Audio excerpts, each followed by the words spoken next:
was in the earthquake zone after it happened. Most of the people that were donating either for water, for food, for clothes, even blankets and mattresses, also medicine. But menstrual care products were not a priority. No one was willing to donate for these women.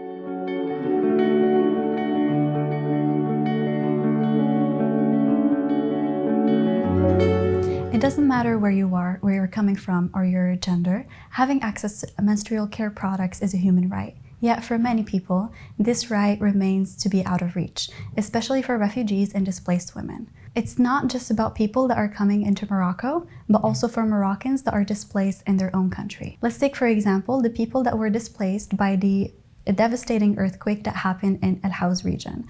So here we had people who had their entire homes, their lives, and their loved ones lost.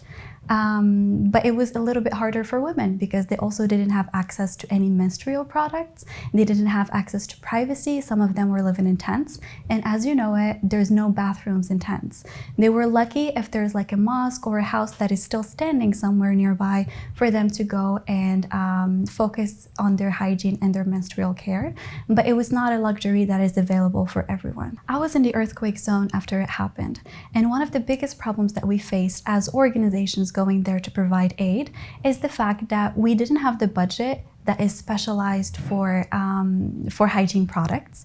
And most of the people that were donating either for water, for food, for clothes, even blankets and mattresses, also medicine. But menstrual care products were not a priority. No one was willing to donate for these women. So we faced a little bit of a problem when it comes to the budget.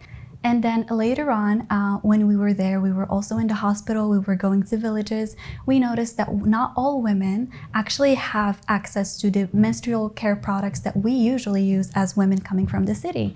So most of them actually tend to use fabric that they take from old t-shirts, also from mattresses and stuff like that, in order to create their own pads. So for them, it was a little bit of a taboo to talk about it, first of all. And then it was difficult to actually help them use those products because it was something that was new. So sometimes we also had to explain how to use a pad, when to change it. We also had to talk a little bit about what's normal for your body and what's not. Because with an earthquake, with a humanitarian crisis, a lot of people were actually facing pain. Their periods were coming early or they were heavier than usual, which is something that's very normal that like a situation in distress would have on a woman's body. So we also had to explain what's normal, what's not, how to see if your body is reacting the way it should, and when to seek medical care. That's why it's important to prioritize gender-specific needs and humanitarian crises, because periods don't stop during a humanitarian crisis. It doesn't stop during an earthquake, it doesn't stop during a war or in a displacement. That's why having access to menstrual care products is a human right that should never be overlooked.